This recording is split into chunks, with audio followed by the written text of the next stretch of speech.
ಮತ್ತೇನಪ್ಪ ಮಹೇಶ ಕ್ಲಾಸ್ ಹೆಂಗ್ ನಡೆಯತೈತಿ ಚಲೋ ನಡೆಯತೈತಿಲೋ ಊರಿ ಮೇಡಮ್ ಎಲ್ಲಾ ಚಲೋ ನಡೆಯತ್ ನೋಡ್ರಿ. ಹಾ ಗುಡ್ ಗುಡ್ ಯಾರ್ದ್ರಿ? ಮಹೇಶ ಯಾರು ಬಂದಾರ ನೋಡೋಗಲ್ಲಿ ಹೊರಗ ಬರಿಲ್ಲ ಒಳಗೆ ಬರಿಲ್ಲ. ಸರ್ ನನಗೆ ಡಾನ್ಸ್ ಕಲಿಬೇಕಾಗಿತ್ತು ಕಲ್ಸೋನ್ರಲ್ಲ ಅದಕ್ಕೇನೈತ್ರಿ. ಸರ್ ಮತ್ತೆ ಅಡ್ಮಿಷನ್ ಎಲ್ಲಿ ಮಾಡ್ಬೇಕ್ರಿ? ಬರ್ರಿ ಒಳಗೆ ಹೋಗೋಣ ಮೇಡಮ್ ಅದಾರ ಬರ್ರಿ. ಮೇಡಮ್ ರೀ ಹೊಸ ಅಡ್ಮಿಷನ್ ಬಂದೈತ್ರಿ. ಹಾ ಕುಂಡ್ರಿ ನಮಸ್ಕಾರ ಮೇಡಮ್. ನಮಸ್ಕಾರ ರೀ. ಅಂದಂಗ ಅಡ್ಮಿಷನ್ ಇವತ್ತ ಮಾಡ್ತಿರೋ ಅಂತ ಹೆಂಗ್ರಿ? ಇವತ್ತು ಅಡ್ಮಿಷನ್ ಮಾಡಿಸ್ತೇನೆ. ಹಾ ಗುಡ್ ಮಹೇಶ ಅವ್ರಿಗೆ ಹೇಳ್ಪ. ಡಾನ್ಸ್ ಒಳಗೆ ಭಾಳ ಅದಾವ್ರಿ. ಬಾಲಿವುಡ್ ಹಿಪ್ ಹಾಪ್ ಕಂಟೆಂಪ್ರರಿ ಭಾಳ ಅದಾವ. ನಿಮ್ಗೆ ಯಾವ್ದು ಬೇಕಾದ್ ನಾವು ಕಲಿಸ್ತೀವಿ. ನಾ ಹಿಪ್ ಹಾಪ್ ಕಲಿಯೋದನ್ರಿ. ತಮ್ಮ ನಿನ್ ಮದುವೆದು ಆಗೈತಿಲೋ? ಹಾ ಏನೋಪ್ಪ ಈ ಮೇಡಮ್ ಹಿಂಗ್ ಕೇಳಿಬಿಟ್ಲಲ್ಲ. ಮೊದಲು ನನ್ನ ಹೆಂಡತಿಗೆ ನಾ ಡಾನ್ಸ್ ಕಲಿಯೋದು ಇಷ್ಟ ಇಲ್ಲ, ಪರ್ಸೆಂಟ್ ಇಲ್ಲದ. ಇಲ್ರಿ ಮೇಡಮ್ ನನ್ನ ಮದುವೆ ಅದು ಏನು ಆಗಿಲ್ರಿ. ಮದುವೆ ಆಗ್ಲೇ ಇಲ್ಲಾರ್ಗೆ ನಾವು ಅಡ್ಮಿಷನ್ ಕೊಡಂಗಿಲ್ಲ. ಜಟಾವ್ ಉರ್ಭಾವ.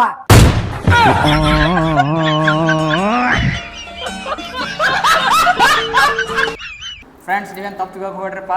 ನಾವು ಜಸ್ಟ್ ಎಂಟರ್ಟೈನ್ಮೆಂಟ್ಗೋಸ್ಕರ ಮಾಡಿದ್ದ.